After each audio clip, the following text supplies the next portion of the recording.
வணக்கம். இது சூப்பர் 60 வழங்குவதற்காக நான் சிவரஞ்சனி. இன்றைய காலை நேரத்தில் அறிய வேண்டிய அத்தனை செய்திகளையும் 60 வினாடி தொகுப்பாக வழங்கும் விறுவிறுப்பான செய்திகளின் அணிவகுப்பு. அந்த வகையில் முதலாவதாக இரட்டை இலை சின்னத்தை தங்களுக்கு ஒதுக்க கோரி எடப்பாடி பழனிசாமி தரப்பு தாக்கல் செய்த இடையீட்டு மனு உச்சநீதிமன்றத்தில் இன்று விசாரணைக்கு வருகிறது. இந்நிலையில் இது தொடர்பாக தேர்தல் ஆணையம் பதில் மனு தாக்கல் செய்துள்ளது. இரட்டை இலை சின்னம் ஒதுக்குவது குறித்து தேர்தல் நடத்தும் அலுவலர் முடிவெடுப்பார் என்று உச்சநீதிமன்றத்தில் தேர்தல் ஆணையம் பதிலளித்துள்ளது.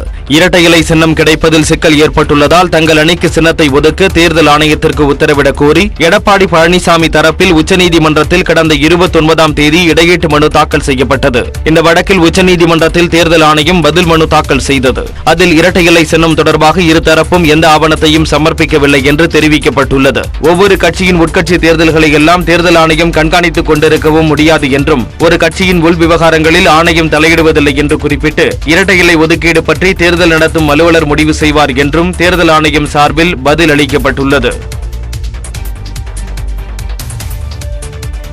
அதிமுக பொதுக்குழு வழக்கில் இடைக்கால உத்தரவு கோரிய எடப்பாடி பழனிசாமியின் இடையீட்டு மனுவை தள்ளுபடி செய்ய வேண்டும் என ஓ பன்னீர்செல்வம் பதில் மனு தாக்கல் செய்திருக்கிறார்.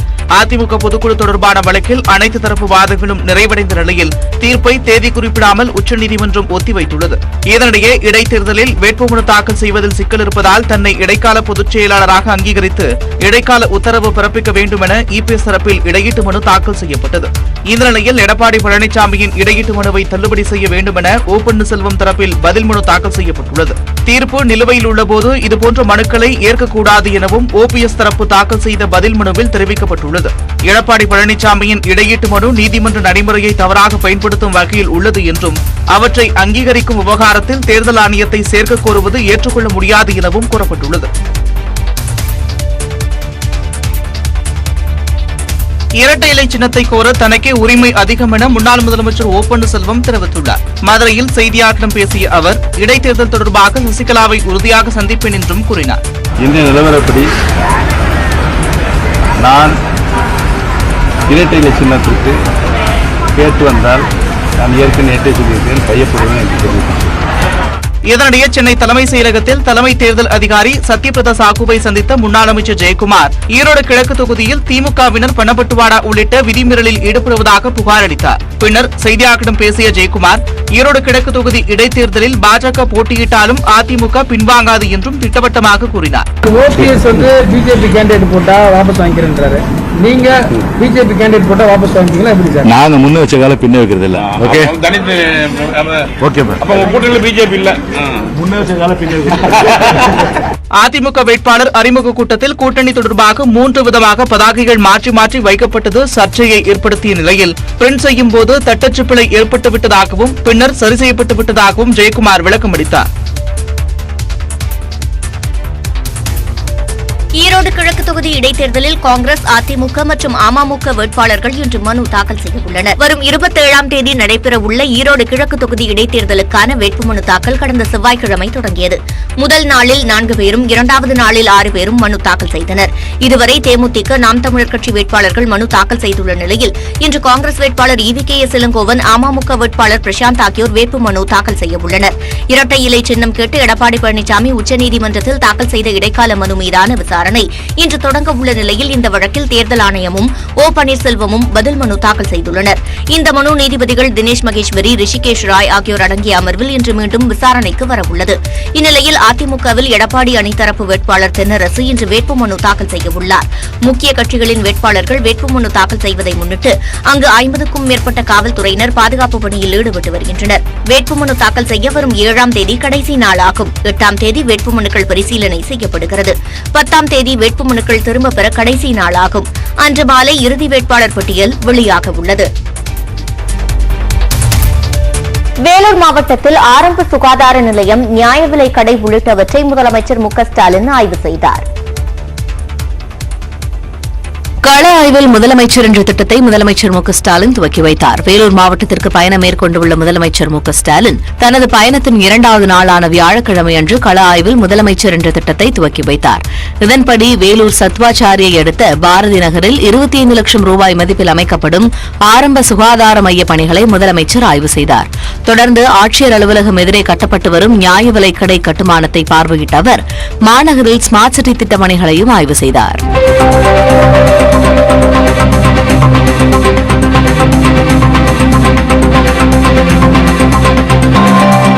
காலை சிற்றுண்டி திட்டத்திற்காக உணவு தயாரிக்கப்படும் கூடத்தில் முதலமைச்சர் ஆய்வு செய்தார். அங்கு உணவை ருசி பார்த்து ஆலோசனை வழங்கியவர் அலமேல் மங்காபுரம் பகுதியில் உள்ள ஆதிதிராவிடர் ஆரம்ப பள்ளிக்கு சென்று மாணவர்களுக்கு உணவு பரிமாறினார்.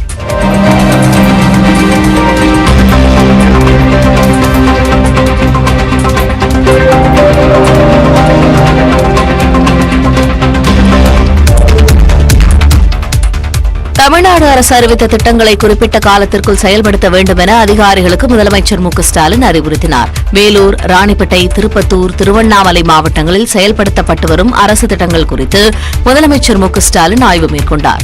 வேலூர் ஆட்சியர் அலுவலகத்தில் நடைபெற்ற கூட்டத்தில் அமைச்சர்கள் துரைமுருகன், பொன்முடி, ஏவாவேலு, காந்தி, தலைமைச் செயலாளர் இறையன்பு உள்ளிட்டோர் பங்கேற்றனர். இதில் 4 மாவட்ட ஆட்சியர்களும் கலந்து கொண்டு மாவட்டங்களில் பின்பற்றப்பட்டு வரும் திட்டங்கள் குறித்து எடுத்துரைத்தனர். அப்போது முதலமைச்சர் ஆட்சியர்களுக்கு அறிவுரை வழங்கினார். பல கோடி ரூபாய் மதிப்பீட்டில் ஒவ்வொரு திட்டமும் அறிவிக்கப்படுது. பல்வேறு நிதி அமைப்புகளிடம் அரசு கருவூலத்தில் இருக்கிற பணத்தின் மூலமாக மட்டுமல்ல, கடன் வாங்கியும் பல திட்டங்கள் நிறைவேற்றப்படுது. மக்களின் வரி பணமும் அரசு நிதியில் உள்ளது. அதனால திட்டங்களுக்கான நிதி வீணாகி விடாமல் விரைவாகவும் சிக்கனமாகவும் திட்டங்களை நீங்கள் செயல்படுத்தணும். மேலும் அரசு திட்டங்கள் குறித்து முதலமைச்சர் விரிவாக கேட்டறிந்தார்.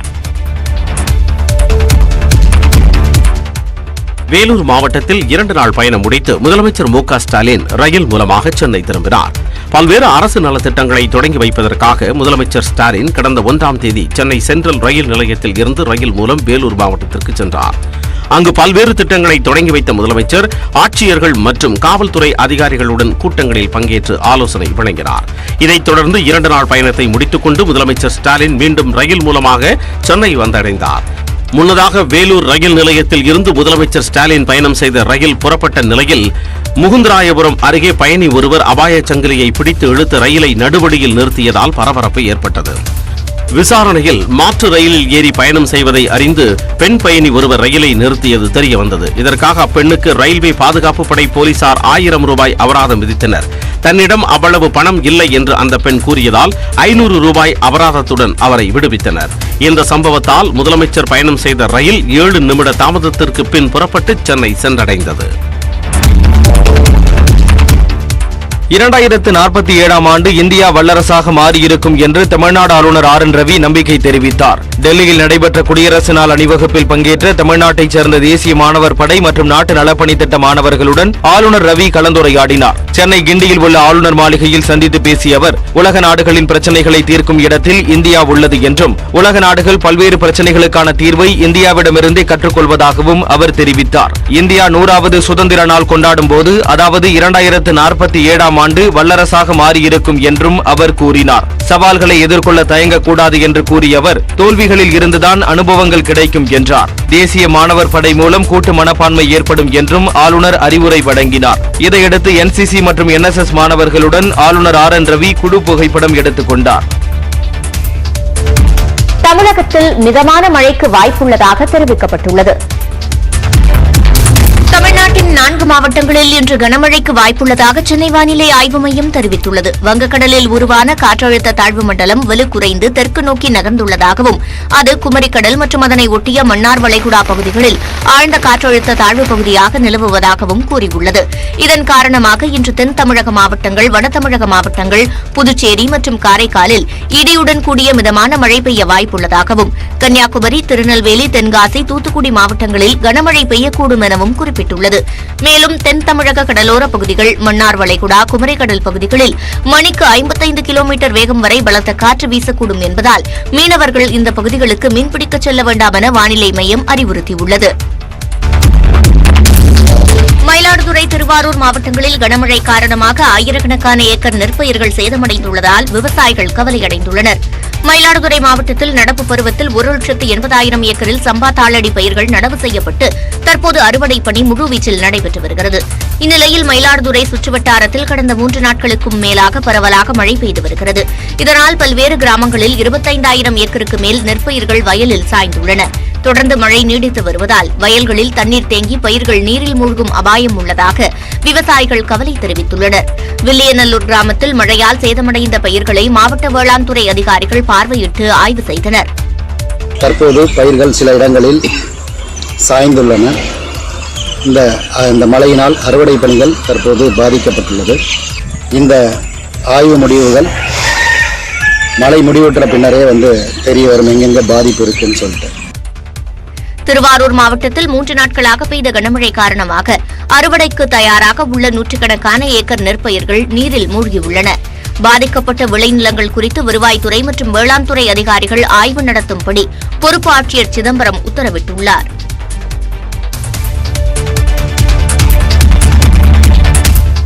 கனமழை காரணமாக தஞ்சாவூர், திருவாரூர் மாவட்டங்களில் இன்று பள்ளிகளுக்கு விடுமுறை அறிவிக்கப்பட்டுள்ளது. நாகை மாவட்டத்தில் 1 முதல் 8ஆம் வகுப்பு வரையிலான பள்ளிகளுக்கு விடுமுறை விடப்பட்டுள்ளது. திருவாரூர் மாவட்டம் முழுவதும் நேற்று காலை முதல் கனமழை பெய்ததால் இயல்பு வாழ்க்கை பாதிக்கப்பட்டது.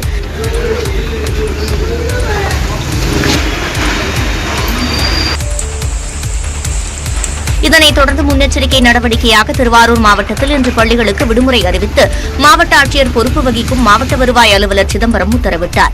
இதேபோன்று தஞ்சாவூர் மாவட்டத்தில் கனமழை காரணமாக இன்று பள்ளி, கல்லூரிகளுக்கு விடுமுறை அறிவித்து ஆட்சியர் தினேஷ் ஆலிவர் பொன்ராஜ் உத்தரவிட்டுள்ளார். நாகை மாவட்டத்தில் 1 முதல் 8ஆம் வகுப்பு வரை உள்ள பள்ளிகளுக்கு மட்டும் விடுமுறை விடப்படுவதாக ஆட்சியர் அருண் தம்புராஜ் தெரிவித்துள்ளார். புதுச்சேரி மாநிலம் காரைக்காலிலும் மழை காரணமாக இன்று பள்ளிகளுக்கு விடுமுறை அளிக்கப்பட்டுள்ளது. தங்கத்தின் விலை சவரனுக்கு 44,040 ரூபாயாக அதிகரித்துள்ளது. சென்னையில் ஆபரண தங்கத்தின் விலை ஒரே நாளில் சவரனுக்கு 720 ரூபாய் உயர்ந்து வரலாறு காணாத புதிய உச்சத்தை தொட்டுள்ளது. சர்வதேச சந்தையில் ஏற்பட்டுள்ள மாற்றத்தின் காரணமாக கடந்த வாரத்தில் ஒரு சவரன் தங்கத்தின் விலை தொடர்ந்து அதிகரித்து வருகிறது. 2 நாட்களுக்கு முன்பு 42,704 ரூபாய்க்கு விற்பனை செய்யப்பட்ட ஒரு சவரன் தங்கம் 1ஆம் தேதி 43,320 ரூபாயாக உயர்ந்தது. இந்த நிலையில் ஒரே நாளில் சவரனுக்கு 720 ரூபாய் உயர்ந்து வரலாறு காணாத புதிய உச்சத்தை தொட்டுள்ளது. கடந்த 2 நாட்களில் மட்டும் ஒரு சவரன் தங்கத்தின் விலை 1,336 ரூபாய் விலை உயர்ந்து தற்போது 44,040 ரூபாய்க்கு விற்பனை செய்யப்படுகிறது. இது மக்களிடையே கலக்கத்தை ஏற்படுத்தியுள்ளது. பொண்ணு கல்யாணம் வச்சிருக்கேன். நாங்கள் போட்ட எஸ்டிமேட் ஒன்று மிடில் கிளாஸ்க்கு எல்லாம் ஃபேமிலியெலாம் எடுக்க முடியல. இப்போ உள்ள ரேட்டுக்கு ஒரு 10 பவுன் எஸ்டிமேட் நாங்கள் போட்ட இடத்துல இப்போ 5 பவுன் தான் போடுறப்பல வருது சூழ்நிலை. மத்திய அரசின் நிதிநிலை அறிக்கையில் தங்கம் மீதான சுங்கவரி உயரும் என்ற அறிவிப்பால் தங்கம் விலை மேலும் அதிகரிக்கும் என கூறப்படுகிறது. உலக பொருளாதாரத்தில் ஏற்பட்ட மந்த நிலையால் தங்கத்தின் விலை அதிகரித்திருப்பதாக தங்கம் மற்றும் வைர நகை வியாபாரிகள் சங்க தலைவர் ஜெயந்திலால் சலானி தெரிவித்துள்ளார். நியூஸ் 18 தமிழ்நாடு தொலைக்காட்சிக்கு பேட்டியளித்த அவர் உலக முதலீட்டாளர்கள் தங்கத்தில் முதலீடு செய்வதாக குறிப்பிட்டார். தங்கம் விலை பார்த்தீங்கன்னா தொடர்ந்து அதிகரித்து தான் வரும். காரணம் உலக பொருளாதாரத்தில் ஒரு சுணக்கமான சூழ்நிலை, பொருளாதாரத்துறை சேர்ந்த பங்கினுடைய வீழ்ச்சிகள் போன்ற காரணங்களால பெருமளவிலுள்ள முதலீட்டாளர்கள் தங்கத்தின் மீது உலக அளவில் முதலீடு செய்து வருகிறார்கள். அதன் காரணமாக தங்கம் விலை தொடர்ந்து உலக சந்தையில் உயர்ந்து வருகிறது. மார்ச் மாதத்திற்குள் ஒரு சவரன் 45,000 ரூபாயை தாண்டும் எனவும் ஜெயந்திலால் சலானி கூறினார். குறைறது ஒரு பெரிய சாதகமான சூழ்நிலை இருக்காது. அதனால இப்ப இருக்கிற வேலை கூட வாங்கக்கூடிய வேலை தான். இந்த வேலையில கூட பொருட்களை வாங்கலாம், தேவையான அளவுக்கு வாங்கலாம். நிச்சயமாக நமக்கு நஷ்டம் வராது. ரெண்டாவது இன்னும் பார்த்தீங்கன்னா மிக விரைவாக இந்த 44,000 கடந்து தங்கம் ஒரு சவரன் 45,000 மார்ச்சுக்குள்ள கடந்து போயிடும். தங்கத்தில் முதலீடு செய்வது எப்போதும் லாபம்தான் எனவும் ஜெயந்திலால் சலானி தெரிவித்தார். ஒசூர் அருகே கோபச்சந்திரத்தில் எருது விடும் விழாவிற்கு போலீசார் அனுமதி வழங்க மறுத்ததை கண்டித்து காலையில் இளைஞர்கள் 1000த்திற்கும் மேற்பட்டோர் கிருஷ்ணகிரி பெங்களூரு தேசிய நெடுஞ்சாலையில் சாலை மறியலில் ஈடுபட்டனர். கோபச்சந்திரத்தில் எருது விடும் விழா நடைபெறும் என அறிவிக்கப்பட்டதால் அதிகாலை முதல் ஆயிரக்கணக்கான இளைஞர்கள் குவிந்தனர். அப்போது முறையாக அனுமதி பெறவில்லை என கூறி போலீசார் அனைவரையும் விரட்டினர். அதனைத் தொடர்ந்து எருது விடும் விழாவிற்கு மாவட்ட ஆட்சியர் அனுமதி அளித்த நிலையில் தென்பெண்ணை ஆற்றங்கரையில் எருது விடும் திருவிழா தொடங்கியது. இருப்பினும் கலைந்து செல்ல மறுத்த போராட்டக்காரர்கள் மீது போலீசார் லேசான தடியடி நடத்தினர். இதையடுத்து போராட்டத்தில் ஈடுபட்டவர்கள் போலீசார் மீது கற்களை வீசி தாக்குதல் நடத்தினர். இதில் காவல்துறை கண்காணிப்பாளர் உட்பட 5 பேர் காயமடைந்தனர்.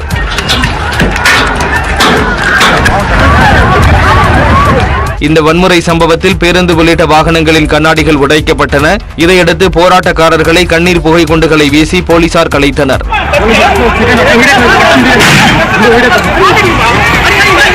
இந்த வன்முறையால் கிருஷ்ணகிரி பெங்களூரு சாலையில் போக்குவரத்து பாதிக்கப்பட்டது. இதனிடையே எருது விடும் விழா 2 மணி நேரம் நடைபெற்றது. கிருஷ்ணகிரி மாவட்டம் ஓசூரில் எருதுவிடும் விழாவுக்கு அனுமதி வழங்க கோரி நடைபெற்ற போராட்டத்தில் கைது செய்யப்பட்ட இளைஞர் ஒருவரை மாவட்ட எஸ்பி பூட்ஸ் காலால் உதைத்த சம்பவம் சர்ச்சையை கிளப்பியுள்ளது. ஓசூர் அருகே கோபச்சந்திரம் கிராமத்தில் இளைஞர்கள் நடத்திய போராட்டம் கலவரமாக மாறியது. பேருந்துகள் தாக்கப்பட்ட நிலையில் போலீசார் கண்ணீர் புகை குண்டு வீசியும் தடியடி நடத்தியும் போராட்டக்காரர்களை கலைத்தனர்.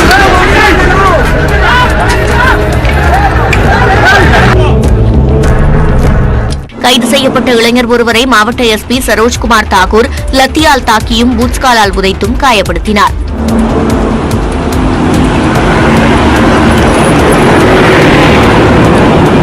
இதே கலவரத்தில் போராட்டக்காரர்கள் வசம் சிக்கிய காவலர் ஒருவரை சக போராட்டக்காரர்கள் சுற்றி வளைத்து காப்பாற்றினர்.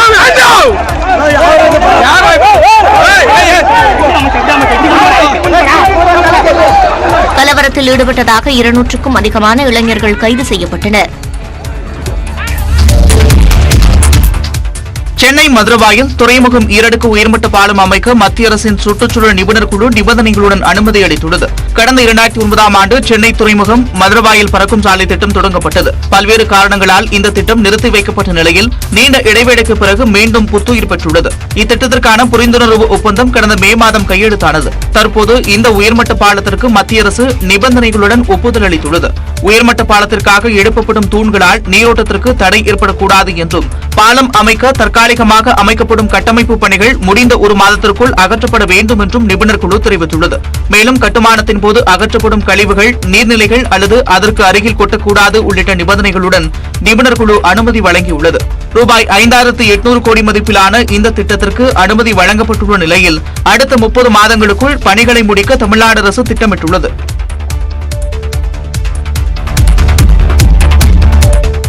பேனா நினைவு சின்னத்துக்கு எதிரான வழக்கில் தமிழ்நாடு கடற்கரை மண்டல மேலாண்மை ஆணையம் விரிவான அறிக்கை தாக்கல் செய்ய பசுமை தீர்ப்பாயம் உத்தரவிட்டுள்ளது. சென்னை மெரினா கடற்பகுதியில் முன்னாள் முதலமைச்சர் கருணாநிதிக்கு பேனா நினைவு சின்னம் அமைக்க தடை கோரிய வழக்கு தென்மண்டல பசுமை தீர்ப்பாயத்தில் மீண்டும் விசாரணைக்கு வந்தது. அப்போது தமிழ்நாடு அரசு தரப்பில் ஆஜரான வழக்கறிஞர் கருணாநிதிக்கு பேனா வடிவிலான நினைவு சின்னம் அமைப்பதற்கு இதுவரை மத்திய அரசிடமிருந்து அனுமதி பெறவில்லை என்றார். திட்டத்தின் ஆவணப்பணி மட்டுமே நடைபெற்று வருவதாகவும் முதற்கட்ட சுற்றுச்சூழல் தாக்க மதிப்பீடு ஆய்வு நடத்தப்பட்டு கருத்து கேட்பு கூட்டம் நடத்தப்பட்டதாகவும் தெரிவித்தார். விரிவான சுற்றுச்சூழல் தாக்க மதிப்பீட்டு ஆய்வு நடத்தப்பட்ட பின்னர் மத்திய சுற்றுச்சூழல் துறைக்கு அனுப்பப்படும் எனவும் தமிழக அரசு வழக்கறிஞர் தெரிவித்தார். அனைத்து தரப்பு வாதங்களையும் கேட்டறிந்த பசுமை தீர்ப்பாயத்தின் நீதித்துறை மற்றும் நிபுணத்துவ உறுப்பினர் பொதுமக்கள் கருத்து கேட்பு கூட்டம் முறையாக நடத்தப்பட்டதா என கேள்வி எழுப்பினார். ஊடகங்களில் வெளியான செய்திகளை பார்த்தால் அது கருத்து கேட்பு கூட்டமாகவே தெரியவில்லை என குறிப்பிட்டனர். இது தொடர்பாக மத்திய மாநில அரசுகளின் சுற்றுச்சூழல் துறை, தமிழ்நாடு மீன்வளத்துறை, கடலோர ஒழுங்குமுறை மண்டல ஆணையம் உள்ளிட்ட அரசு துறைகளும் பதில் மனு தாக்கல் செய்ய அவகாசம் வழங்கி வரும் மார்ச் 2ஆம் தேதிக்கு வழக்கு விசாரணையை தள்ளி வைத்தனர். சென்னை உயர்நீதிமன்றத்தில் 129 வழக்குகள் 50 ஆண்டுகளுக்கும் மேலாக நிலுவையில் இருப்பது தெரியவந்துள்ளது. நாடு முழுவதும் மாவட்ட நீதிமன்றங்கள், உயர்நீதிமன்றங்கள் என ஏராளமான நீதிமன்றங்கள் இருக்கும் நிலையில் இவை அனைத்திற்கும் தலைமையாக உச்சநீதிமன்றம் விளங்குகிறது. இந்த அத்தனை நீதிமன்றங்களிலும் நாள்தோறும் ஏராளமான வழக்குகள் விசாரிக்கப்பட்டு வரும் நிலையில் சென்னை உயர்நீதிமன்றத்தில் மட்டும் 50 ஆண்டுகளுக்கும் மேலாக 129 வழக்குகள் விசாரிக்கப்பட்டு வரும் தகவல் வெளியாகியுள்ளது. அதிகபட்சமாக கொல்கத்தா உயர்நீதிமன்றத்தில் 50 ஆண்டுகளுக்கும் மேலாக 1192 வழக்குகள் நிலுவையில் இருக்கும் நிலையில் அதற்கடுத்தபடியாக டெல்லி உயர்நீதிமன்றத்தில் 133 வழக்குகள் நிலுவையில் இருக்கின்றன. இதன்படி நாடு முழுவதும் உள்ள 10 உயர்நீதிமன்றங்களில் மொத்தம் 1514 வழக்குகள் நிலுவையில் உள்ளன. மணப்பாறை அருகே ஜல்லிக்கட்டு போட்டி கோலாகலமாக நடைபெற்றது. திருச்சி மாவட்ட மணப்பாறை அருகே நடைபெற்ற ஜல்லிக்கட்டு போட்டியில் காளை முட்டியதில் பார்வையாளர் ஒருவர் உயிரிழந்தார். திருச்சி மாவட்ட மணப்பாறையை அடுத்த பொத்தமேட்டுப்பட்டியில் ஜல்லிக்கட்டு போட்டி நடைபெற்றது. இந்த போட்டியில் தமிழ்நாட்டின் பல்வேறு பகுதிகளில் இருந்து 679 காளைகள் கலந்து கொண்டன. 275 காளையர்கள் பங்கேற்றனர். போட்டியின் போது காளைகள் முட்டி தள்ளியதில் வீரர்கள், பார்வையாளர்கள் உள்ளிட்ட 25 பேர் காயமடைந்தனர்.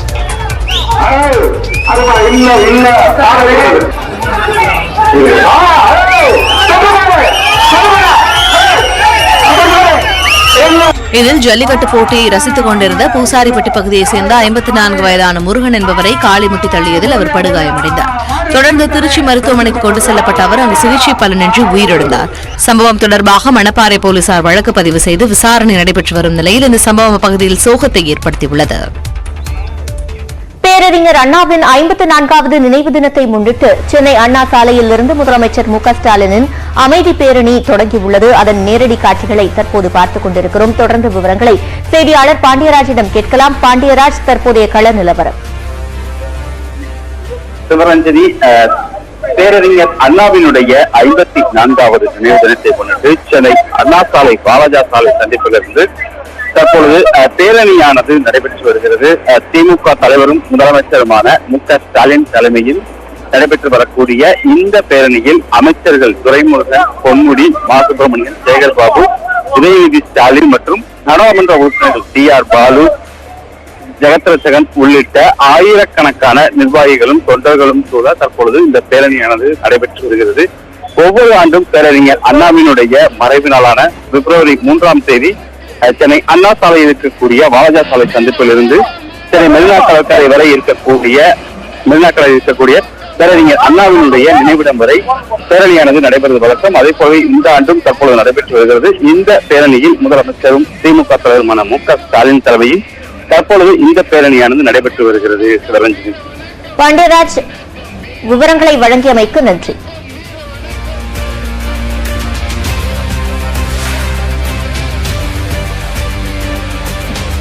பேரறிஞர் அண்ணாவின் 54வது நினைவு தினத்தை முன்னிட்டு தற்போது முதலமைச்சர் மு.க.ஸ்டாலினின் தலைமையில் அமைதி பேரணி நடைபெற்று வருகிறது. சென்னை அண்ணா சாலையில் இந்த பேரணியானது தொடங்கியிருக்கிறது. தொடர்ந்து விவரங்களை செய்தியாளர் பாண்டியராஜிடம் கேட்கலாம். பாண்டியராஜ், தற்போது இந்த பேரணி நடைபெறுவதற்கு காரணமாக போக்குவரத்தில் மாற்றங்கள் ஏதேனும் செய்யப்பட்டிருக்கிறதா? நிச்சயமாக பேரணியானது சரியாக 8 மணிக்கு துவங்கும் என்று தெரிவிக்கப்பட்டுள்ளது. அதன் காரணமாக 8 மணி வரை இந்த வாலாஜா சாலை பகுதியில் போக்குவரத்தானது அனுமதிக்கப்பட்டுள்ள நிலையில் தற்பொழுது வாலாஜா சாலையானது ஒரு வழி பாதையாக செய்யப்பட்டிருக்கிறது. அதாவது சென்னை அண்ணா சாலையிலிருந்து வாலாஜா சாலை வழியாக மெரினா கடற்கரை காமராஜர் சாலை செல்லக்கூடிய பகுதியானது ஒரு வழி பாதையாக மாற்றம் செய்யப்பட்டிருக்கிறது. அதே போல காமராஜர் சாலையிலிருந்து இந்த அண்ணா சாலைக்கு வரக்கூடிய பாதைகளில் வாகனங்கள் அனுமதிக்கப்படக்கூடிய சூழ்நிலையில் பேரணி காரணமாக இந்த பாதையானது ஒரு வழி பாதையாக மாற்றம் செய்யப்பட்டிருக்கிறது. மேலும் காவல்துறையினரும் ஆங்காங்கே நிறுத்தப்பட்டிருக்கின்றனர். கிட்டத்தட்ட 50க்கும் மேற்பட்ட காவல்துறை அதிகாரிகள் இந்த பேரணிக்கு பாதுகாப்பாகவும் அதே போல இந்த பகுதியில் வாகனங்கள் நுழைவதையும் அதே போல பொதுமக்கள் பேரணிக்குள் கலந்து விடாமல் இருப்பதற்கும் பாதுகாப்பானது வழங்கப்பட்டிருக்கிறது. நாம் ஏற்கனவே குறிப்பிட்டது போல சென்னை அண்ணா சாலையிலிருந்து காமராஜர் சாலை செல்லக்கூடிய இந்த வாலாஜா சாலையானது தற்பொழுது ஒரு வழி பாதையாக மாற்றம் செய்யப்பட்டிருக்கிறது. பாண்டியராஜ், அதே போல இந்த பேரணிக்கு பிறகு என்னென்ன நிகழ்வுகள் நடைபெற உள்ளன? சிவரஞ்சனி, தற்பொழுது பேரணியானது நடைபெற்று வருகிறது. பேரணியில் கிட்டத்தட்ட முதலமைச்சர் மு.க.ஸ்டாலின் தலைமையில் ஆயிரக்கணக்கான தற்பொழுது பேரணியாக வந்து கொண்டிருக்கின்றனர். பேரணியில் வீரவணக்கம் என்ற கோஷம் முழங்க தற்பொழுது பேரணியானது நடைபெற்று வருகிறது. மேலும் இந்த பேரணியில் அணிவகுப்பாக அண்ணா நினைவிடத்தில் வைப்பதற்கான மலர் வளையமும் வைத்துக் கொண்டிருக்கிறது. அந்த மலர் வளையத்தை முதலமைச்சரும் திமுக தலைவருமான மு.க.ஸ்டாலின் அவர்கள் பேரறிஞர் அண்ணாவினுடைய நினைவிடத்தில் வைத்து மரியாதை செலுத்த இருக்கிறார். அதனைத் தொடர்ந்து திமுகவினுடைய முன்னணி நிர்வாகிகளும் அமைச்சர்களும் அந்த நினைவிடத்தில் மரியாதை செலுத்த இருக்கின்றனர். சிவரஞ்சன்.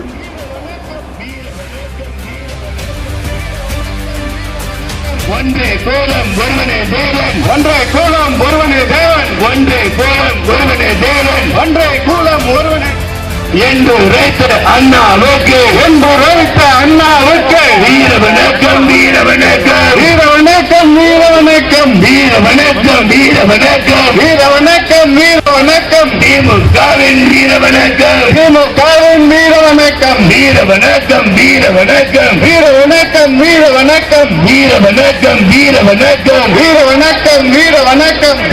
பேரறிஞர் அண்ணாவின் 54வது நினைவு தினத்தை முன்னிட்டு தற்போது திமுகவினர் அமைதி பேரணியில் ஈடுபட்டிருக்கின்றனர். முதலமைச்சர் மு.க.ஸ்டாலினின் தலைமையில் இந்த பேரணியானது நடைபெற்று வருகிறது. இது தொடர்பான விவரங்களை வழங்கியமைக்காக நன்றி பாண்டியராஜ். தொடர்ந்து சூப்பர் 60யில் ஒரு நிமிட செய்திகளை பார்க்கலாம். பாஜக தேசிய மகளிர் அணி தலைவியும் சட்டமன்ற உறுப்பினருமான வானதி சீனிவாசன் பழனி முருகன் கோவிலுக்கு பாத யாத்திரையாக சென்று சாமி தரிசனம் செய்தார். தமிழ்நாட்டில் பாஜக வளர வேண்டி கோவை மாவட்டம் ஈச்சனாரி விநாயகர் கோவிலில் இருந்து பழனி முருகன் கோவிலுக்கு கடந்த 30ஆம் தேதி வானதி சீனிவாசன் பாத யாத்திரையை தொடங்கினார். பாஜக மாநில தலைவர் அண்ணாமலை பாத யாத்திரையை தொடங்கி வைத்த நிலையில் பொள்ளாச்சி உடுமலைப்பேட்டை வழியாக கடந்த 3 நாட்களாக பாத யாத்திரை மேற்கொண்ட வானதி சீனிவாசன் வியாழக்கிழமை பழனிக்கு வந்து சேர்ந்தார். அவருக்கு பாஜக நிர்வாகிகள் சார்பில் பொன்னாடைகள் போர்த்தியும் பட்டாசு வெடித்தும் உற்சாக வரவேற்பு அளிக்கப்பட்டது.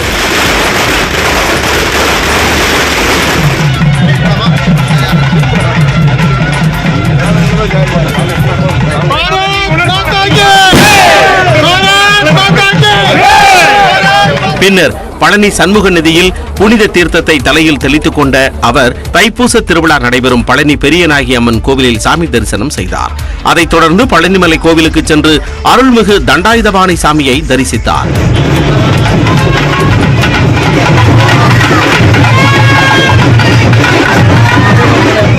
பாத யாத்திரையை நிறைவு செய்த வானதி சீனிவாசன் சாமி தரிசனம் செய்த பிறகு மீண்டும் கோவைக்கு திரும்பினார்.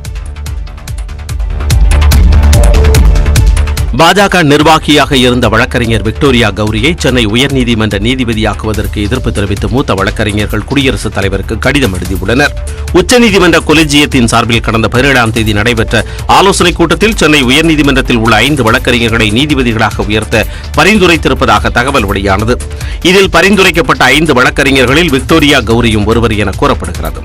இந்த நிலையில் பாஜக மகளிர் அணி தேசிய செயலாளராக இருந்த விக்டோரியா கௌரி வெறுப்புணர்வை தூண்டும் வகையில் பேசியதாகவும் அவரை சென்னை உயர்நீதிமன்ற நீதிபதியாக நியமிக்க கூடாது எனவும் 21 மூத்த வழக்கறிஞர்கள் எதிர்ப்பு தெரிவித்துள்ளனர்.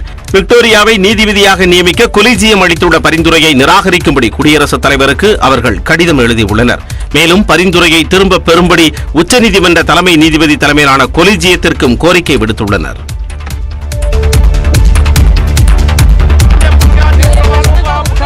எதிர்க்கட்சிகளின் தொடர் அமளியால் நாடாளுமன்ற இரு அவைகளும் வெள்ளிக்கிழமை வரை ஒத்திவைக்கப்பட்டன. 2023-2024 ஆண்டுக்கான மத்திய பட்ஜெட் தாக்கலை முன்னிட்டு கடந்த செவ்வாய்க்கிழமை குடியரசுத் தலைவர் உரையுடன் நாடாளுமன்ற இரு அவைகளும் தொடங்கின. அதனைத் தொடர்ந்து பட்ஜெட் தாக்கல் நடைபெற்றது. இந்த நிலையில் 3வது நாளில் குடியரசுத் தலைவர் உரைக்கு நன்றி தெரிவிக்கும் தீர்மானத்தின் மீதான விவாதம் தொடங்கியது. அப்போது அதானி குடும்பத்தில் LIC உள்ளிட்ட பொதுத்துறை நிறுவனங்கள் முதலீடு செய்தது ஏன் என கேள்வி எழுப்பி எதிர்க்கட்சிகள் அமளியில் ஈடுபட்டன. இதனைத் தொடர்ந்து நாடாளுமன்றத்தின் இரு அவைகளும் பிற்பகல் 2 மணி வரை ஒத்திவைக்கப்பட்டன. பின்னர் மீண்டும் நாடாளுமன்றம் கூடிய நிலையில் எதிர்க்கட்சிகள் கடும் அமளியில் ஈடுபட்டன. இதனையடுத்து நாடாளுமன்ற இரு அவைகளும் வெள்ளிக்கிழமை வரை ஒத்திவைக்கப்பட்டன. முன்னதாக பிரதமர் மோடி தலைமையில் பட்ஜெட் கூட்டத்தொடரை சுமூகமாக நடத்துவது குறித்து மத்திய அமைச்சர்கள் அமித்ஷா, ராஜ்நாத் சிங், நிர்மலா சீதாராமன் உள்ளிட்டோருடன் ஆலோசனைக் கூட்டம் நடைபெற்றது. நாடாளுமன்றத்தில் மேற்கொள்ள வேண்டிய அரசின் செயல் திட்டம் குறித்து விவாதிக்கப்பட்டது. மத்திய அரசின் பட்ஜெட் குறித்து மத்திய நிதி அமைச்சர் நிர்மலா சீதாராமன் இன்று விளக்கம் அளிக்கிறார். மத்திய பட்ஜெட் குறித்து பாஜக எம்பிக்களுக்கு நிதியமைச்சர் நிர்மலா சீதாராமன் இன்று விளக்கம் அளிக்க உள்ளார். 2023-2024 ஆண்டிற்கான மத்திய நிதிநிலை அறிக்கையை நிர்மலா சீதாராமன் பிப்ரவரி 1ஆம் தேதி தாக்கல் செய்தார். எதிர்வரும் நாடாளுமன்ற தேர்தலுக்கு முந்தைய கடைசி முழு பட்ஜெட் என்பதால் பெரும் எதிர்பார்ப்புக்கு இடையே நிதிநிலை அறிக்கை தாக்கல் செய்யப்பட்டது. இந்த நிலையில் பட்ஜெட்டில் இடம்பெற்றுள்ள சிறப்பம்சங்கள் குறித்து பாரதிய ஜனதா கட்சி எம்பிக்களுக்கு மத்திய நிதியமைச்சர் நிர்மலா சீதாராமன் விளக்கம் அளிக்க உள்ளார். இதனை பாஜக எம்பிக்கள் தங்கள் தொகுதி மக்களிடம் தெரியப்படுத்தும் நோக்கில் இக்கூட்டம் கூடுகிறது. குறிப்பாக சட்டமன்ற தேர்தல் நடைபெறவுள்ள மாநிலங்கள் மற்றும் நாடாளுமன்ற தேர்தலை மனதில் வைத்து பட்ஜெட் விளக்க கூட்டத்திற்கு அழைப்பு விடுக்கப்பட்டுள்ளது. நாடாளுமன்றத்தில் உள்ள நூலக பிரிவில் இன்று காலை 9 மணிக்கு தொடங்கும் இந்த கூட்டத்தில் அனைத்து பாஜக எம்பிக்களும் கலந்து கொள்ள அறிவுறுத்தப்பட்டுள்ளது. அயோத்தியில் கட்டப்படும் ராமர் கோவிலில் வைக்கப்பட உள்ள ராமர் மற்றும் சீதை சிலைகள் செதுக்குவதற்காக நேபாளத்திலிருந்து 2 ராட்சத ஷாலிகிராம் வகை பாறைகள் அயோத்திக்கு எடுத்து வரப்பட்டன. நேபாளத்தின் கண்டகி என்ற நதிக்கரையின் அருகே காணப்படும் ஷாலிகிராம் வகை பாறைகள் மிகவும் அரிய வகையாக கருதப்படுகிறது. நேபாளத்திலிருந்து உத்தரப்பிரதேசத்தில் உள்ள ஜனக்புரி ஜானகி கோவிலுக்கு அனுப்பப்பட்ட பாறைகள் அயோத்திக்கு அனுப்பப்பட்டன. இந்த 26 டன் பாறையில் ராமர் சிலையும் 14 டன் பாறையில் சீதை சிலையும் செய்யப்பட இருக்கிறது. அடுத்த ஆண்டு ஜனவரியில் கோவில் கட்டுமான பணிகள் நிறைவடையும் சூழலில் ஷாலிகிராம் பாறைகள் வந்ததை பக்தர்கள் காத்திருந்து வணங்கி சென்றனர். இந்த ஷாலிகிராம் பாறைகள் 60 மில்லியன் ஆண்டுகள் பழமையானது என்று பக்தர்களால் நம்பப்படுகிறது. தெலுங்கானா முதலமைச்சர் சந்திரசேகர ராவுக்கு ஆந்திர மாநில முதல்வர் ஜெகன்மோகன் ரெட்டியின் சகோதரி ஷூக்களை பரிசாக வழங்குவதாக கூறி சவால் விடுத்துள்ளார். OSR தெலுங்கானா என்ற பெயரிலான கட்சியை ஜெகன்மோகன் ரெட்டியின் சகோதரியான சர்மிளா ரெட்டி நடத்தி வருகிறார். இவர் சந்திரசேகர ராவ் அரசுக்கு எதிராக அவ்வப்போது போராட்டங்களில் ஈடுபட்டு வருகிறார். இந்த நிலையில் வரும் சட்டசபை தேர்தலில் கட்சியை பலப்படுத்துவதற்காக நடைப்பயணத்தை சர்மிளா தொடங்கியுள்ளார். இதில் பேசிய அவர், தெலுங்கானா முதலமைச்சர் தன்னுடன் பாத யாத்திரையில் கலந்து கொண்டு நடக்க தயாரா என்றும் அவருக்கு ஒரு ஜோடி ஷூ பரிசாக தருகிறோம் எனவும் கூறினார். சந்திரசேகர ராவ் சொல்வது போல் மாநிலத்தில் எந்த பிரச்சனையும் இல்லை எனில் தான் அரசியலில் இருந்து விலகிக் கொள்வதாகவும் சர்மிளா ரெட்டி தெரிவித்துள்ளார். கடந்த நவம்பர் மாதம் இறுதியில் சந்திரசேகர ராவின் இல்லம் முன்பு போராட்டம் நடத்துவதற்காக சர்மிளா சென்ற காரை வழிமறித்து கிரேன் மூலம் தூக்கிக் கொண்டு செல்லப்பட்டது குறிப்பிடத்தக்கது. நாடு முழுவதும் பொது சிவில் சட்டத்தை கொண்டு வருவது குறித்து எந்த முடிவும் எடுக்கவில்லை என மத்திய சட்டத்துறை அமைச்சர் கிரண் ரிஜிஜு தெரிவித்துள்ளார். திருமணம், விவாகரத்து, தத்தெடுப்பு உள்ளிட்ட விஷயங்களில் நாடு முழுவதும் வெவ்வேறு விதிமுறைகள் பின்பற்றப்பட்டு வருகின்றன. இந்நிலையில் அவை அனைத்தும் ஒரே சிவில் சட்டத்திற்குள் கொண்டுவரப்படும் என்று மக்களவைத் தேர்தலின் போது பாஜக வாக்குறுதி அளித்திருந்தது. இது தொடர்பாக மாநிலங்களவையில் எழுப்பப்பட்ட கேள்விக்கு எழுத்துப்பூர்வமாக பதிலளித்த மத்திய அமைச்சர் கிரண் ரிஜிஜு, சிவில் சட்டம் தொடர்பான பல்வேறு பிரச்சினைகளை 21வது சட்ட ஆணையம் ஆய்வு செய்து வந்த நிலையில் இது தொடர்பாக முடிவெடுப்பதற்கு முன்பே அதன் பதவிக்காலம் முடிவடைந்துவிட்டது எனவும், அதனால் பொது சிவில் சட்டத்தை அமல்படுத்துவது குறித்து இதுவரை எந்த முடிவும் எடுக்கப்படவில்லை எனவும் குறிப்பிட்டுள்ளார்.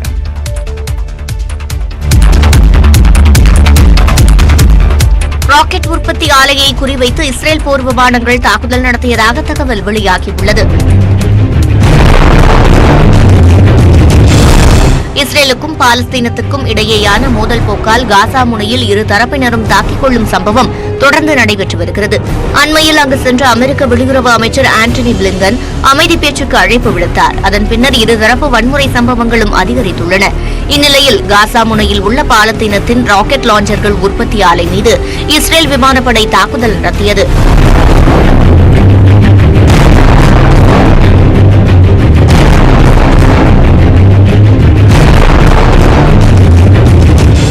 காசாவை கட்டுப்பாட்டில் வைத்துள்ள ஹமாஸ் குழுவால் ராக்கெட் லாஞ்சர்கள் தயாரிப்பு தொழிற்சாலை இயக்கப்பட்டதாக இஸ்ரேல் ராணுவம் தெரிவித்துள்ளது. சீன ராணுவம் போர் விமானங்கள் மற்றும் கப்பல்களை தைவான் எல்லைக்கு அனுப்பியதால் போர் பதற்றம் அதிகரித்துள்ளது. தைவான் தனி நாடாக இயங்கி வரக்கூடிய நிலையில் தங்கள் நாட்டின் ஒரு அங்கமே தைவான் என்று சீனா கூறி வருகிறது. இந்நிலையில் கடந்த ஆண்டு ஆகஸ்ட் மாதம் சீன அரசிடம் தெரிவிக்காமல் அமெரிக்க நாடாளுமன்ற சபாநாயகர் நான்சி பெலோசி தைவானுக்கு வந்து சென்ற பிறகு அந்நாட்டிற்கு சீனா தொடர்ந்து நெருக்கடி அளித்து வருகிறது. சீனா தைவான் இடையே கடந்த 6 மாதங்களாக போர் பதற்றம் நீடித்து வரக்கூடிய நிலையில் அமெரிக்கா, பிரான்ஸ், ஜப்பான் ஆகிய நாடுகளின் பிரதிநிதிகளும் தைவான் வந்து சென்றனர். இதனால் ஆத்திரமடைந்த சீனா கடந்த 24 மணி நேரத்தில் மட்டும் தீவு நாடான தைவானை சுற்றி 4 போர் கப்பல்களையும் 23 போர் விமானங்களையும் நிலைநிறுத்தியுள்ளது. நிலம் மற்றும் கடற்பகுதிகளில் கண்காணிப்பை தீவிரப்படுத்தியிருக்கூடிய தைவான் ராணுவம் பதிலளிக்கும் தயாராக இருப்பதாக தெரிவித்துள்ளது. நிலத்திலிருந்து ஏவப்படக்கூடிய ஏவுகணைகளை தயார் நிலையில் வைத்திருப்பதாகவும் தைவான் ராணுவம் கூறியுள்ளது. 2ஆம் உலகப் போரில் நாஜி படைகளை வீழ்த்திய தினத்தையொட்டி ரஷ்யாவில் ராணுவ அணிவகுப்பு நடைபெற்றது.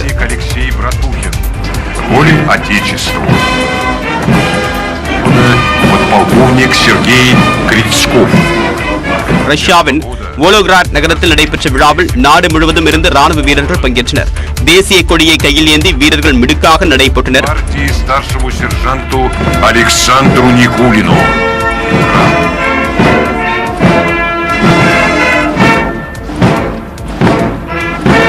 பாரம்பரிய இசைக்கருவிகளை வாசித்தபடி ராணுவ இசைக்குழுவினர் அணிவகுப்பு நடத்தினர்.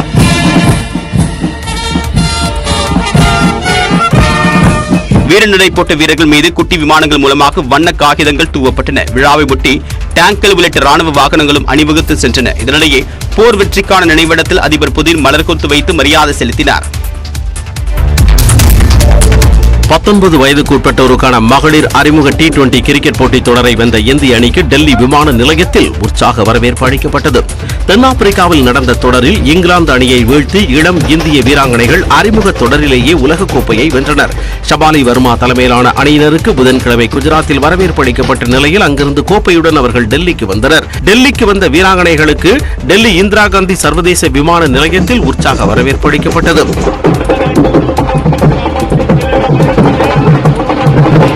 தொடர்ந்து துணை கேப்டன் ஸ்வேதா செக்ராவத் ஊர்வலமாக வந்தபோது தனது குடும்பத்தினர் மற்றும் தோழிகளுடன் இணைந்து உற்சாகமாக நடனமாடினார்.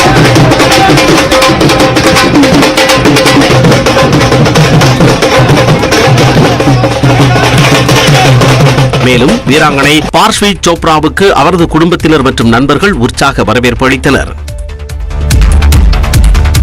முத்தரப்பு கிரிக்கெட் தொடரின் இறுதிப் போட்டியில் இந்திய மகளிர் அணியை வீழ்த்திய தென்னாப்பிரிக்கா கோப்பையை வென்றது. இந்தியா, தென்னாப்பிரிக்கா, வெஸ்ட் இண்டீஸ் ஆகிய அணிகள் பங்கேற்ற மகளிருக்கான முத்தரப்பு T20 தொடரின் இறுதிப் போட்டியில் இந்தியா மற்றும் தென்னாப்பிரிக்கா அணிகள் மோதின.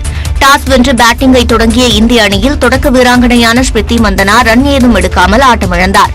நிதானமாக விளையாடிய ஹர்ல்கின் டியோல் 46 ரன்களும் கேப்டன் ஹர்மன்பிரீத் கவுர் 21 ரன்களும் சேர்த்தனர். இதனால் இந்திய அணி 20 ஓவர் முடிவில் 109 ரன்களை எடுத்தது. இதனையடுத்து களமிறங்கிய தென்னாப்பிரிக்க மகளிர் அணியினர் அடுத்தடுத்து ஆட்டமிழந்த நிலையில் க்ளோயி ட்ரையன் அதிரடியாக விளையாடி அரை சதம் கடந்தார்.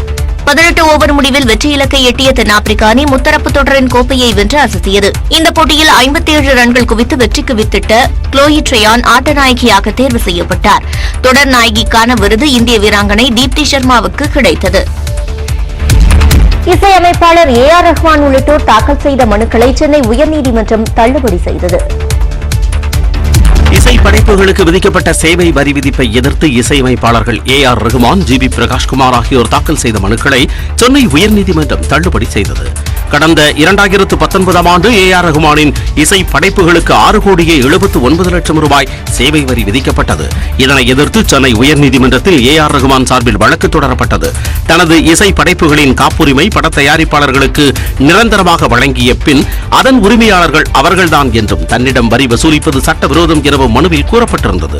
வரி ஏய்ப்பு செய்ததாக கிடைத்த ஆதாரங்களின் அடிப்படையிலேயே A.R. ரஹ்மானுக்கு நோட்டீஸ் அனுப்பப்பட்டதாகவும் அவரது புகழை களங்கப்படுத்தும் நோக்கம் ஏதும் இல்லை எனவும் GST ஆணையர் தரப்பில் விளக்கம் அளிக்கப்பட்டது. இதேபோல 1,84,00,000 ரூபாய் சேவை வரி செலுத்தக் கோரி GST ஆணையர் அனுப்பிய நோட்டீஸை எதிர்த்து இசையமைப்பாளர் G.B. பிரகாஷ்குமாரும் மனு தாக்கல் செய்திருந்தார். இதனை விசாரித்த நீதிமன்றம் 2 வழக்குகளையும் தள்ளுபடி செய்தது. மேலும் GST ஆணையரின் உத்தரவை எதிர்த்து 4 வாரங்களில் மேல்முறையீடு செய்யலாம் என்றும் A.R. ரஹ்மான் தரப்பிற்கு நீதிபதி உத்தரவிட்டார். இடைத்தேர்தல் நடைபெறும் ஈரோடு கிழக்கு சட்டப்பேரவை தொகுதியில் பறக்கும் படையினர் தீவிர வாகன சோதனையில் ஈடுபட்டு வருகின்றனர். ஈரோடு மாவட்டத்தில் தேர்தல் பறக்கும் படையினர் நடத்திய சோதனையில் இதுவரை சுமார் 13 லட்சம் ரூபாய் ரொக்கம் பறிமுதல் செய்யப்பட்டுள்ளது. வீரப்பம்பாளையம் பிரிவு பகுதியில் தேர்தல் பறக்கும் படையினர் தீவிர சோதனையில் ஈடுபட்டனர். அப்போது கட்டிட ஒப்பந்ததாரர் சிவராமன் என்பவர் தனது காரில் ஆவணமின்றி எடுத்துச் செல்லப்பட்ட 1,43,500 ரூபாயை பறிமுதல் செய்யப்பட்டது. தேர்தல் நடத்தை விதிகள் அமலுக்கு வந்த பிறகு இதுவரை உரிய ஆவணங்களின்றி எடுத்து வரப்பட்டதாக 10 நபர்களிடமிருந்து 13,49,990 ரூபாய் ரொக்கம் பறிமுதல் செய்யப்பட்டுள்ளது. கரூரை சேர்ந்த கவின் என்பவருக்கு சொந்தமான 1,34,000 ரூபாய் திருப்பிக் கொடுக்கப்பட்டுள்ளது. தேர்தல் கட்டுப்பாட்டு அறைக்கு இதுவரை 91 புகார்கள் வந்துள்ளதாகவும் அவற்றின் மீது நடவடிக்கை எடுக்கப்பட்டு வருவதாகவும் அதிகாரிகள் தெரிவித்தனர். இதனிடையே இடைத்தேர்தலில் 100 விழுக்காடு வாக்குப்பதிவை வலியுறுத்தும் வகையில் தேர்தல் ஆணையத்தின் சார்பில் கையெழுத்து இயக்கம் நடைபெற்றது.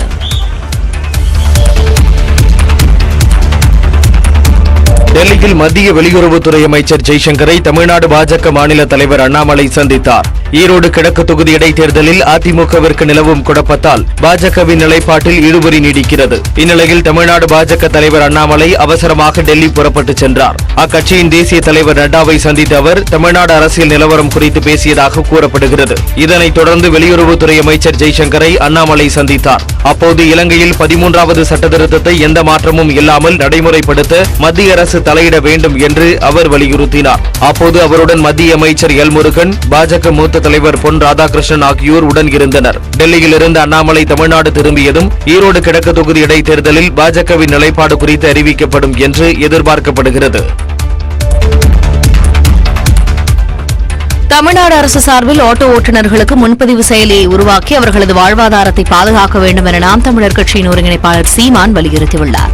இது தொடர்பாக அவர் வெளியிட்டுள்ள அறிக்கையில் எரிபொருள் விலை உயர்வால் தமிழ்நாடு முழுவதும் ஆட்டோ ஓட்டுநர்கள் கடுமையாக பாதிக்கப்பட்டு வருமானமின்றி தவித்து வருவது வேதனை அளிப்பதாக தெரிவித்துள்ளார். மாநகரங்களில் செல்போன் செயலியின் மூலம் தனியார் நிறுவனங்கள் ஆட்டோ ஓட்டுநர்களின் உழைப்பை சுரண்டுவதை கட்டுப்படுத்தாமல் அரசு வேடிக்கை பார்ப்பதாக சாடியுள்ள அவர் 10 ஆண்டுகளுக்கு முன்பு நிர்ணயிக்கப்பட்ட ஆட்டோ கட்டணமே இன்று வரை தொடர்வதாகவும் தெரிவித்துள்ளார். ஆட்டோக்களுக்கு பயண கட்டணத்தை எரிபொருள் விலைக்கேற்ப நிர்ணயிக்க வேண்டும் என்ற உயர்நீதிமன்றத்தின் அறிவுறுத்தலையும் அரசு நடைமுறைப்படுத்தவில்லை என்றும் அதே நேரத்தில் கட்டண உயர்வால் பொதுமக்கள் பாதிக்கப்படாமல் காக்க வேண்டியதும் அரசின் கடமை என்றும் சுட்டிக்காட்டியுள்ளார். எனவே கேரள அரசைப் போல தனியார் பெருநிறுவனங்களின் மேலாதிக்கத்தை கட்டுப்படுத்தும் வகையில் தமிழ்நாடு அரசும் ஆட்டோ முன்பதிவு செயலிகளை உருவாக்கி குறைந்த கமிஷன் தொகையை மட்டுமே வசூலிக்க வேண்டும் என்றும் சீமான் வலியுறுத்தியுள்ளார். சென்னை அம்பத்தூரில் ATM எந்திரத்தில் கூடுதல் பணம் வந்ததால் வாடிக்கையாளர்கள் இன்ப அதிர்ச்சி அடைந்தனர். அம்பத்தூர் பழைய சிடிஹெச் சாலையில் இந்தியன் வங்கிக்கு சொந்தமான ஏடிஎம் மையம் உள்ளது. இதில் காலையில் 8000 ரூபாய் பணம் எடுக்க முயன்ற பாலசுப்ரமணி என்பவருக்கு கூடுதலாக 12000 ரூபாய் வந்துள்ளது. இன்னைக்கு காலையில் நான் இந்தியன் பேங்க் ஏடிஎம்ல விட்ரால் பண்ணுறதுக்காக வந்தேன் 8000 ருபீஸ்.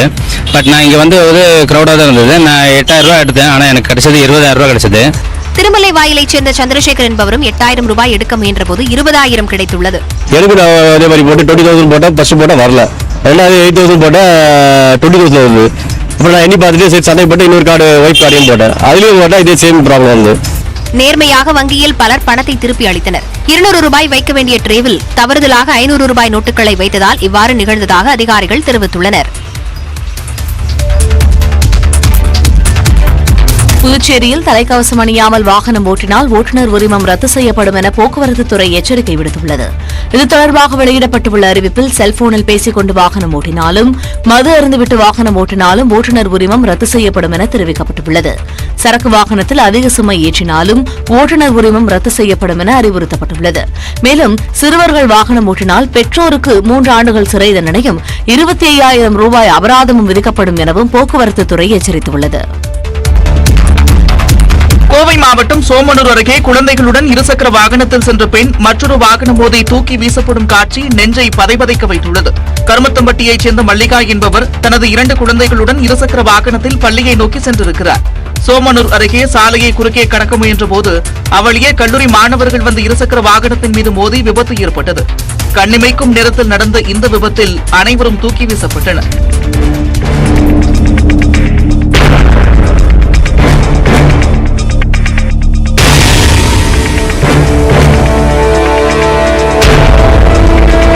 உடனடியாக அருகில் இருந்தவர்கள் காயமடைந்தவர்களை மீட்டு மருத்துவமனைக்கு அனுப்பி வைத்தனர். அஜாகிரதையாக வாகனத்தை இயக்கியதே விபத்திற்கு காரணம் என கூறப்படுகிறது. சொத்து வரியினை செலுத்த தவறும் உரிமையாளர்களின் சொத்துக்கள் மீது நடவடிக்கை மேற்கொள்ளப்படும் என்று சென்னை மாநகராட்சி எச்சரிக்கை விடுத்துள்ளது. இது தொடர்பாக மாநகராட்சி துணை இயக்குநர் வெளியிட்டுள்ள அறிக்கையில் 50,000 ரூபாய்க்குள் சொத்து வரி நிலுவையில் வைத்துள்ள உரிமையாளர்களின் எண்ணிக்கை 5.9 லட்சமாக உள்ளதாகவும் 346 கோடியே 63 லட்சம் ரூபாய் நிலுவைத் தொகை இருப்பதாகவும் தெரிவித்துள்ளார். சம்பந்தப்பட்ட உரிமையாளர்களுக்கு தபால் மூலம் நோட்டீஸ் அனுப்ப இருப்பதாகவும் அதில் குறிப்பிட்டுள்ள நிலுவைத் தொகையை செலுத்துவதற்கு QR கோடு வசதியை நோட்டீஸில் அச்சிடப்பட்டுள்ளதாகவும் குறிப்பிட்டுள்ளார். இணையதளம், இ-சேவை மையங்கள், செயலி ஆகிய முறைகளில் சொத்து வரியினை செலுத்த வழிவகை செய்யப்பட்டுள்ளதாக தெரிவித்துள்ள மாநகராட்சி துணை இயக்குநர், சொத்து வரியினை செலுத்த தவறும் உரிமையாளர்களின் சொத்துக்கள் மீது நடவடிக்கைகள் மேற்கொள்ளப்படும் என கூறியுள்ளார். நடப்பு நிதியாண்டு முடிய 2 மாதங்களே உள்ளதால் உடனடியாக சொத்து வரியை செலுத்துமாறு சென்னை மாநகராட்சி துணை இயக்குநர் கேட்டுக் கொண்டுள்ளார்.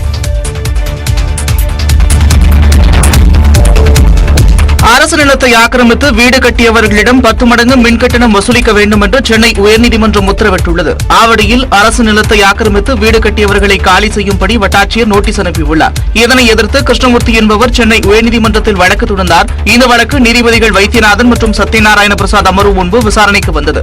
அப்போது அரசு நிலத்தை ஆக்கிரமித்து வீடு கட்டியவர்களிடம் 10 மடங்கு மின் கட்டணம் வசூலிக்க வேண்டும் என உத்தரவிடப்பட்டது. இது தொடர்பாக சட்ட திருத்தம் கொண்டுவர வேண்டும் என்று நீதிபதிகள் தெரிவித்தனர். மேலும் நிலத்தை அளவீடு செய்து ஆக்கிரமிப்புகள் உள்ளதா என அறிக்கை தாக்கல் செய்ய ஆவடி வட்டாட்சியருக்கு உயர்நீதிமன்ற நீதிபதிகள் ஆணையிட்டனர். சென்னையில் ரேக்லா வண்டியில் மணமக்கள் சென்ற காட்சி பார்வையாளர்களை கவர்ந்தது.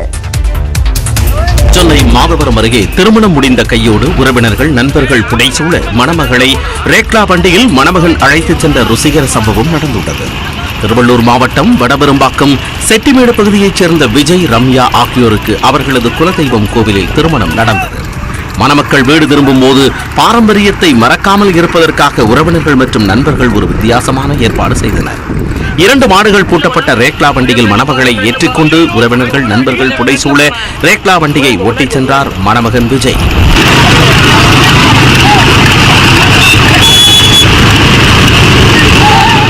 அப்பொழுது உறவினர்களும் நண்பர்களும் மணமக்கள் மீது மலர் தூவி வாழ்த்தியபடி அவர்களுடன் சென்றனர். ஆடம்பர காரில் ஊர்வலமாக சென்று திருமணம் செய்யும் இந்த காலத்தில் திருமணம் முடிந்த கையோடு ரேக்லா வண்டியில் மணமகளை அழைத்துச் சென்றதை பலரும் வியப்புடன் பார்த்தனர்.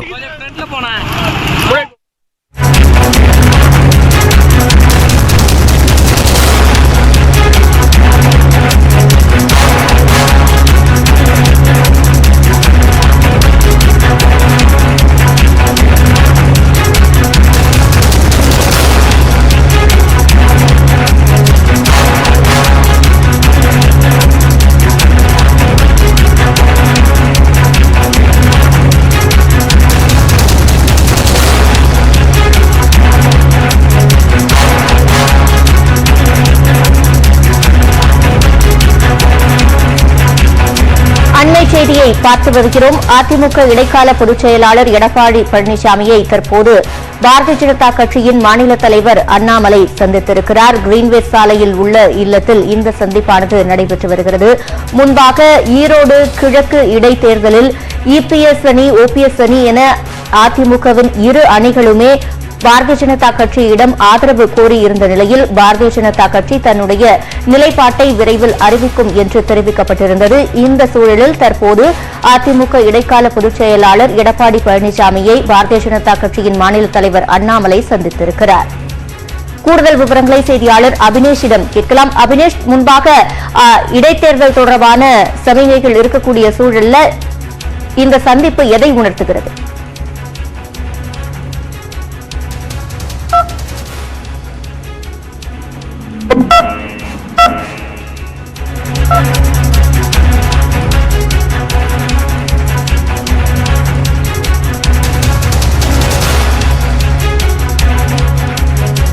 அதிமுக இடைக்கால பொதுச் செயலாளர் எடப்பாடி பழனிசாமியை தற்போது பாரதிய ஜனதா கட்சியின் மாநில தலைவர் அண்ணாமலை கிரீன்வேஸ் சாலையில் உள்ள அவரது இல்லத்தில் சந்தித்திருக்கிறார். ஈரோடு கிழக்கு தொகுதி இடைத்தேர்தல் தொடர்பாக எடப்பாடி பழனிசாமியுடன் அண்ணாமலை ஆலோசனை நடத்துவதாக தற்போது தகவல் வெளியாகியிருக்கிறது. முன்பாக அதிமுகவைச் சேர்ந்த இபிஎஸ் அணியினர், ஓபிஎஸ் அணியினர் என இரு அணியினருமே பாரதிய ஜனதா கட்சியினரிடம் ஆதரவு கோரியிருந்த நிலையில் தற்போது இந்த சந்திப்பானது நடைபெற்று வருகிறது.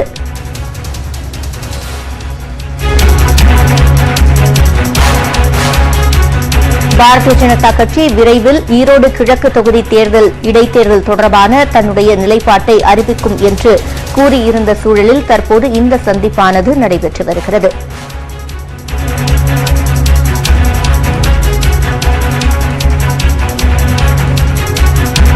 இபிஎஸ் அணியினர், ஓபிஎஸ் அணியினர் என இரு தரப்புமே தங்கள் சார்பான வேட்பாளரை ஏற்கனவே அறிவித்து விட்டிருக்கின்றன.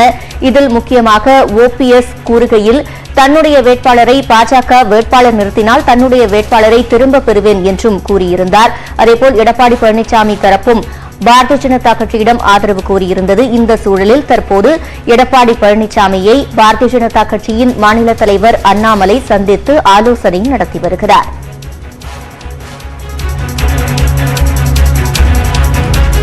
தொடர்ந்து கூடுதல் விவரங்களை செய்தியாளர் அபினேஷிடம் கேட்கலாம். அபினேஷ், இந்த சந்திப்பு எதை உணர்த்துகிறது? சிவரஞ்சனி, ஈரோடு கிழக்கு தொகுதியின் சட்டமன்ற இடைத்தேர்தல் இருக்கக்கூடிய நிலையில இந்த சந்திப்பு என்பது மிக மிக முக்கியமான ஒரு சந்திப்பாக நம்ம பார்க்க வேண்டியதாக இருக்கிறது. தமிழக பாஜக தலைவர் அண்ணாமலை, தேசிய பொதுச்செயலாளர் சிடி ரவி, கரு நாகராஜன் உள்ளிட்டோர் எடப்பாடி பழனிசாமி இன்றைக்கு சென்னையில் உள்ள கிரீன்வேஸ் சாலை இல்லத்தில் அவர் சந்தித்து பேசியிருக்கிறாங்க. நேற்றைய தினம்தான் மத்திய பாஜகவை தமிழ்நாடு பாஜக தலைவர் அண்ணாமலை நேரில் சந்தித்து இந்த இடைத்தேர்தல் குறித்து பல்வேறு முக்கிய முடிவுகளை எடுத்திருக்கிறார். இதுல அதிமுக சார்பில் 2 பேர் போட்டியிடக்கூடிய நிலையில் இரட்டை இலை சின்னம் யாருக்கு என்கிற ஒரு கேள்வியும் எழுந்திருக்கிறது. தேர்தல் ஆணையம் தந்திருக்கக்கூடிய பதிலும் ஒரு மிக முக்கியமான இரட்டை இலை சின்னம் முடங்குவதற்கான ஒரு பதிலாகத்தான் இருக்கிறது. இந்த நிலையில் பாஜகவுடைய ஆதரவு யாருக்கு என ஒரு கேள்வி இருக்கக்கூடிய நிலையில எடப்பாடி பழனிசாமி நேரில் சந்தித்து இந்த ஆதரவை கொடுத்திருக்கிறாங்க. ஆனா அதே வேளையில இந்த இவர்கள் பன்னீர்செல்வத்தை சந்திப்பதற்கான வாய்ப்பும் இருக்கிறது. 2 அணிகளையும், அதாவது அதிமுக 2 பிரிவுகளையும் ஒன்று சேர்ப்பதற்கான ஒரு முயற்சியில பாஜக ஈடுபடுவாங்க அப்படின்னு தெரியுது. இன்னும் சற்று நேரத்துல செய்தியாளர்களை சந்திக்க இருக்கிறாங்க. ஒருவேளை அவருடைய ஆதரவு எடப்பாடி பழனிசாமிக்கு அப்படின்னு சொல்வது மிக குறைவு. ஏன்னா பொது வேட்பாளர் யாராவது ஒருத்தர் நிறுத்தணும் அல்லது ஒன்றுபட்ட அதிமுக தான் திமுக கூட்டணி இருக்கக்கூடிய காங்கிரஸ் வேட்பாளரை தோற்க முடியும் அப்படிங்கிறதுல பாஜக தீவிரமா இருக்காங்க. அதனாலதான் மத்திய பாஜகவுடன் நேற்றைய தினம் அண்ணாமலை பல்வேறு தலைவர்களை சந்தித்து ஒரு ஆலோசனைக்கு பிறகு இந்த சந்திப்பு என்பது அதிகாலையிலேயே நடக்குது. திட்டமிடாத ஒரு சந்திப்பு இது. திடீரென ஏற்பாடு செய்யப்பட்ட சந்திப்பு அப்படிங்கிறது தான் நமக்கு கிடைக்கக்கூடிய தகவலாக இருக்கிறது. முன்னதாக எடப்பாடி பழனிசாமியை சந்திக்கக்கூடிய அவர்கள் இன்னும் சில நிமிடங்கள்ல பன்னீர்செல்வத்தை சந்திப்பதற்கான வாய்ப்பும் இருக்கிறது. ஏன்னா நேற்று இரவு வரை பன்னீர்செல்வம் தேனியில் இருக்கக்கூடிய அவருடைய இல்லத்தில் இருப்பதான் திட்டம் இருந்தது. ஆனால் அவசரமாக நேற்று சுமார் 11 மணி அளவில் அவர் சென்னை விமான நிலையம் வந்தடைந்தார். இதெல்லாம் வைத்து பார்க்கும்போது அவர்கள் அடுத்ததாக இருவரையும் ஒன்றாக்குவதற்கான ஒரு சூழலை ஏற்படுத்தி பொதுவான ஒரு வேட்பாளரை அறிவிப்பதற்கான ஒரு திட்டத்தையும் பாஜக வைத்திருப்பதான் இந்த சமிக்கைகள் நமக்கு உணர்த்துகிறது. இருப்பினும் இந்த சந்திப்புக்கு பிறகு அவர்கள் செய்தியாளர் சந்திக்க இருக்கிறாங்க. அதிகாரப்பூர்வமாக அடுத்து என்ன அப்படிங்கிறதையும் அவங்க தெரிவிக்க இருக்கிறாங்க. சிவரஞ்சனி, பாரதிய ஜனதா கட்சியின் நிலைப்பாடு என்ன என்பதை பொறுத்திருந்து பார்க்கலாம். தற்போதைய விவரங்களை வழங்கியமைக்கு நன்றி அபினேஷ்.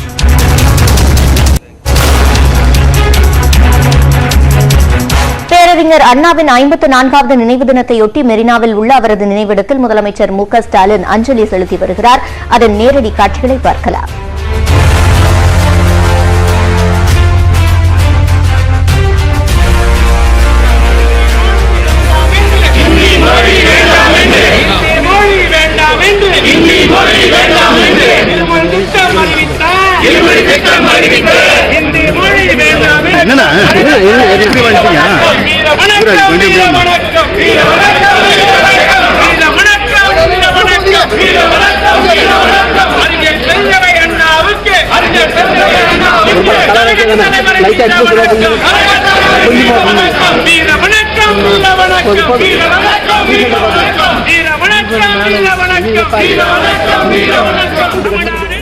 பேரறிஞர் அண்ணாவின் 54வது நினைவு நாளையொட்டி அமைதி பேரணியை தொடர்ந்து தற்போது மெரினாவில் உள்ள அவரது நினைவிடத்தில் முதலமைச்சர் மு.க.ஸ்டாலின் அஞ்சலி செலுத்துகிறார். அந்த காட்சிகளை தற்போது பார்த்தோம்.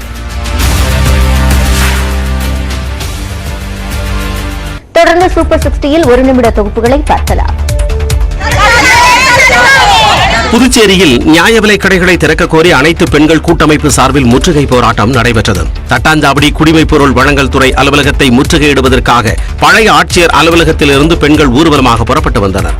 அவர்களை கொக்கு பூங்கா சந்திப்பில் காவல்துறையினர் தடுத்து நிறுத்தினர். அப்போது ஆவேசமடைந்த பெண்கள் தடுப்புகளை தள்ளிவிட்டு குடிமைப் பொருள் வழங்கல் அலுவலகத்தை முற்றுகையிட்டனர்.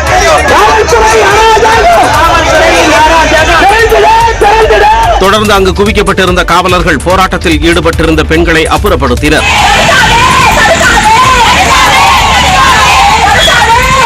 மதுக்கடையை திறக்கும் அரசு நியாய விலைக் கடையை மூடியதாக பெண்கள் வேதனை தெரிவித்தனர். இங்க இருக்கக்கூடிய பாண்டிச்சேரி டூரிசம்க்கு பேர் போகுமா? எதுக்கு? ரெஸ்டோ பார் இருக்கு, ஆனா இங்க இருக்கக்கூடிய ஜனங்க வாழ முடியாதான். ஏன்? அரிசிக்கு கூட வழி இல்லாம திண்டாடி கொண்டிருக்கிறார்கள். மதுபான கூடங்களால் மட்டுமே புதுச்சேரி வளர்ச்சி பெறாது என பெண்கள் கூட்டமைப்பினர் தெரிவித்தனர். திருவள்ளூர் மாவட்டத்தில் போதை மறுவாழ்வு மையத்தில் சிறுவன் உயிரிழந்தது தொடர்பாக 4 பேர் கைது செய்யப்பட்டுள்ளனர். கும்மிடிப்பூண்டி அருகே தலையாரிப்பாளையத்தில் உள்ள பள்ளியில் 7ஆம் வகுப்பு படித்து வந்த சிறுவன் மனோஜ்குமார் பெற்றோரின் பேச்சை கேட்காமல் ஊர் சுற்றி திரிந்ததாக தெரிகிறது.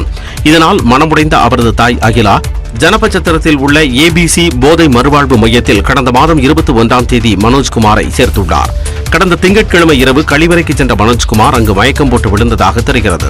இதனையடுத்து சிகிச்சைக்காக மருத்துவமனைக்கு அழைத்துச் சென்றனர். அப்போது அங்கு பரிசோதித்த மருத்துவர்கள் மனோஜ்குமார் ஏற்கனவே உயிரிழந்து விட்டதாக தெரிவித்தனர்.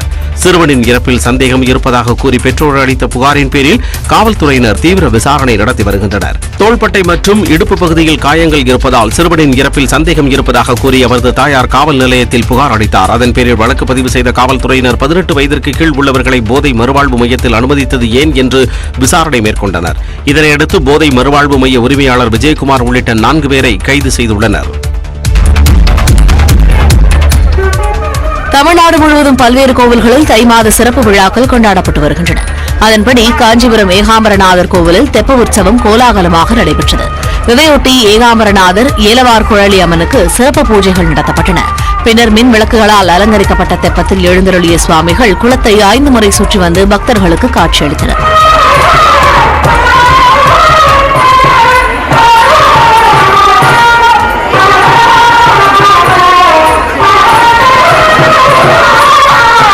இதேபோல தைப்பூசத்தை முன்னிட்டு திண்டுக்கல் மாவட்டம் பழனி முருகன் கோவிலில் இன்றிரவு 7 மணி அளவில் முருகன் வள்ளி தெய்வானை திருக்கல்யாணம் நடைபெறவுள்ளது.